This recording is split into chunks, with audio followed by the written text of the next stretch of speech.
Hey, how's it going? Hey, Mike, that is a mighty freaking collection you have behind you. That is Oh, thanks. beautiful. Well, I'm hoping Glorious gets up there at some point. Me too. How did the premiere go? Oh Uh, my gosh, it was so wild. So prior to last night, five people had seen the movie, and it was like the five of us that made it. And so you kind of get in where you're working on it and you're like, I think it's good. I don't know. It's like we have to put it out in the world at some point. So yeah, it was so good to actually hear it with a massive, massive crowd and hear the laughter and the responses and the gasps and everything. It was just wonderful. nice. Yeah, that must be incredible because when you create something, it's kind of like in a vacuum. You don't really know kind of how it's going to be received. So, Yeah, and it's always that's always a hard part for me because as a filmmaker, I would tweak my shit to hell if I was given the option. Like I would still be editing that thing like 6 months later. I always say like I don't finish films, I just have to abandon them at one point. yeah. And so we reached that point with this where we were like, okay, I guess it's done. And then it's just sending it out into the world. And so Yeah. yeah, we finished this back in, oh gosh, it was probably like early like April, May. And so then just sitting on it for a couple months, like I don't know how it's gonna go. Like it's so just intensely gut churning. But yeah, it was a wonderful premiere. That's great. So what's been the most interesting response to the movie so far?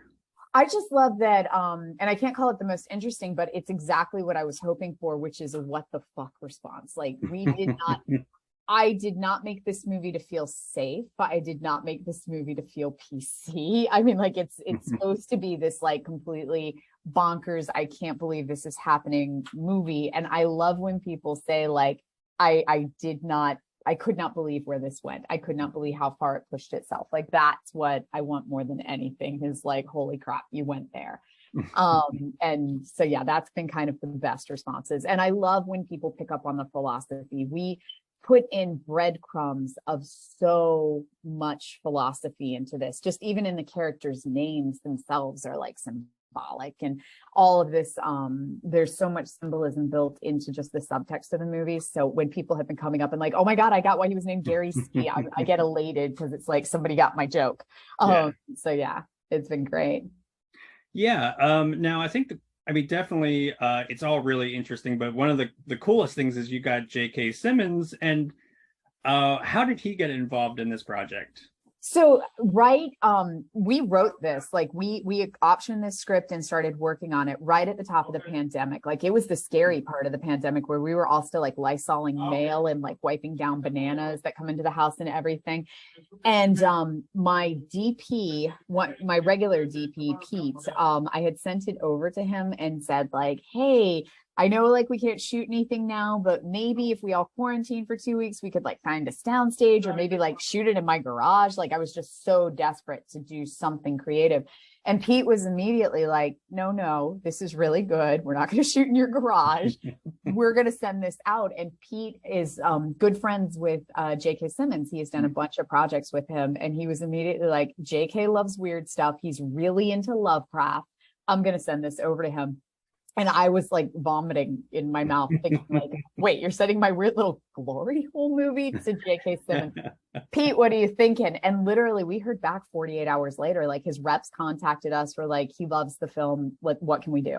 And my husband, I remember the day that we got that text, he was like dancing around the kitchen table, just completely elated by the idea that J.K. Simmons wanted in on this. And as soon as J.K. came in, it became, okay, how can we make this real?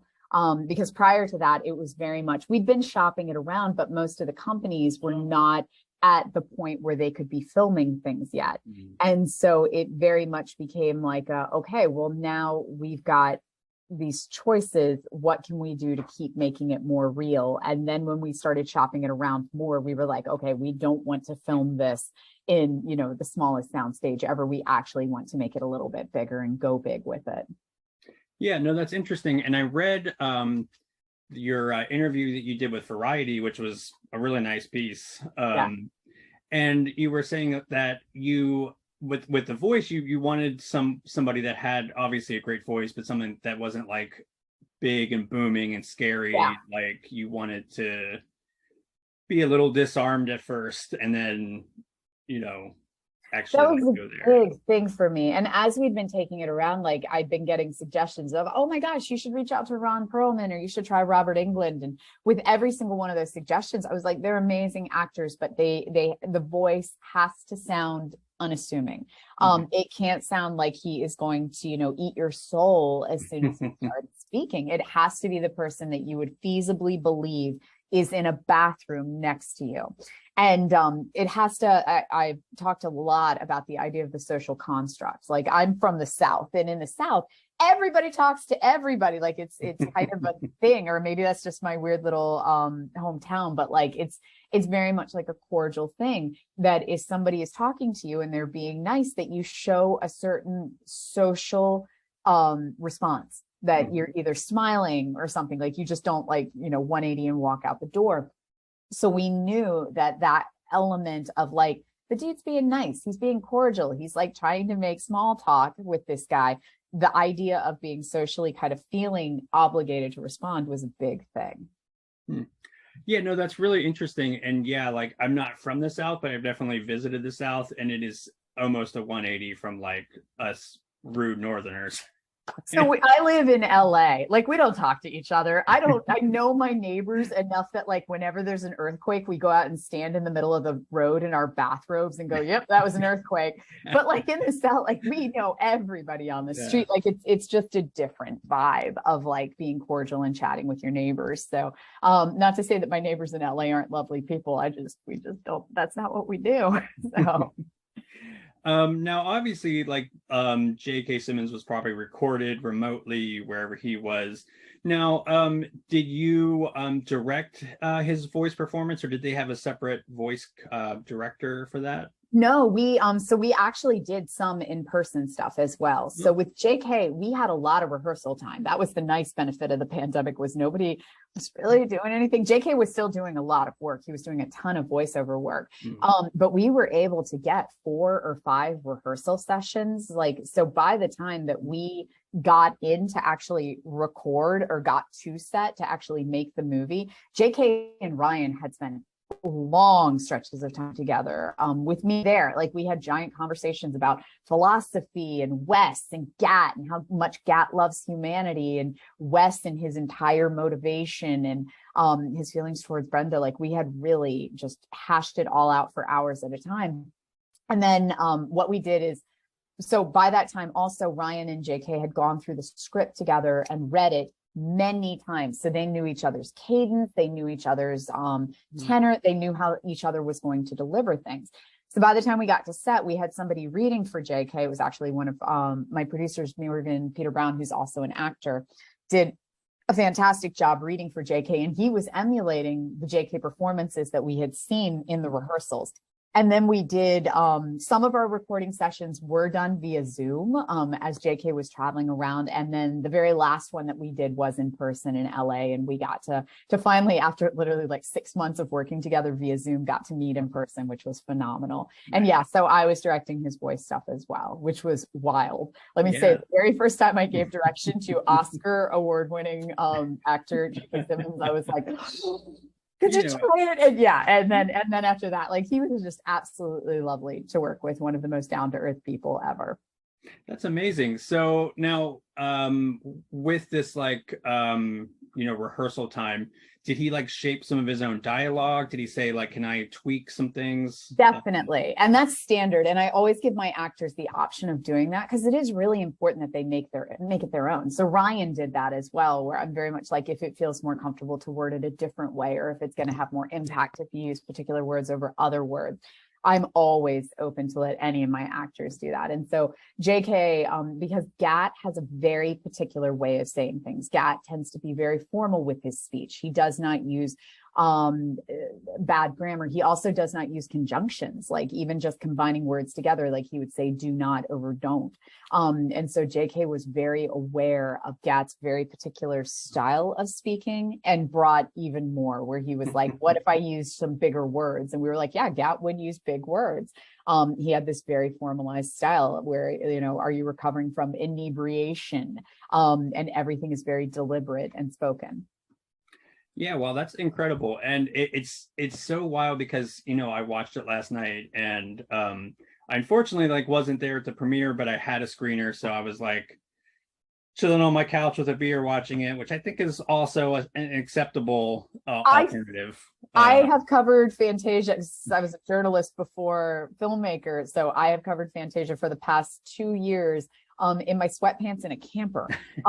So during the pandemic. So yeah, no, I think any situation of watching a horror movie is a good situation. Yeah, I mean, and it was a blast, by the way. I loved it. No, it's so great to hear about J.K. Simmons like that, because it's like I knew that he was probably not actually like on set, but it's done in such a great organic kind of way that you feel like he is there. Like there's not that like artifice that it's like you can kind of tell he was recorded somewhere else. Yeah, so my background, like where I did all my training as a director, was in theater. My husband and I both come from a really strong experimental theater background. And with that, for me as a director, rehearsal is everything. Like by the time I get to the set, I want it to kind of run itself. Like we know what we're supposed to do. I run my shot list like football plays with my AD and my DP, and same with the actors. Like I love rehearsal. For me, that's where the pudding is made, is in rehearsal. And then by the time we get to set, we might be tweaking things. I might get there and be like, I don't like this shot after all. Let's change it around a little bit. But for the most part, like we know what to do by the time we get there. And I think it's a very theatrical style, but I really enjoy it. And I think it's what made JK and Ryan gel so much together, even when they were not technically in the same bathroom stall. But that's also what made this a project that was made at a time when nothing else was getting made, was the fact that I could shop it around as, look, it's only 5 actors, and for 90% of the film, it's one guy. Like it is the most COVID friendly production ever. And we took additional precautions to make sure, but yeah, we shot this at the height of COVID. It was a scary time. Like we were all scared to even go to Target for fear that we would bring something back to set. But yeah, we were able to really make it work because it was such a small, contained cast. Yeah, that's fantastic. Now, I need to wrap up, but real quick, so there is this, really awesome trend, I think, of like indie filmmakers that get brought up to the big leagues to make like big studio movies.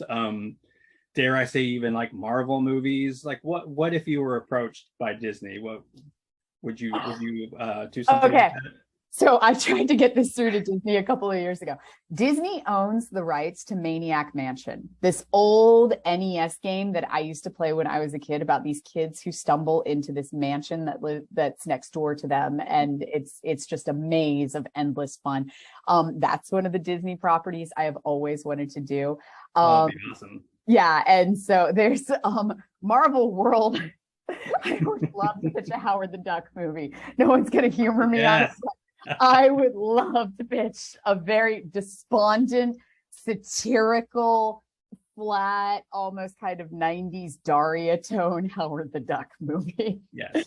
One day. I'm putting that out. Also, Hydra Bob. Hydra Bob is another property that I would my husband and I have had long conversations about how much we would love to do a Hydra Bob project. So I'm just putting that out into the universe. Putting it out there in the universe. Hydra Bob. Like honestly, all those projects, I will like give my entire salary over to. Glorious will be on Shudder August 18th, and oh my gosh, it is such a great movie. And thank you so much for talking to me. Oh my gosh, thank you so much. Have an awesome afternoon. Okay, thanks. You too. Bye.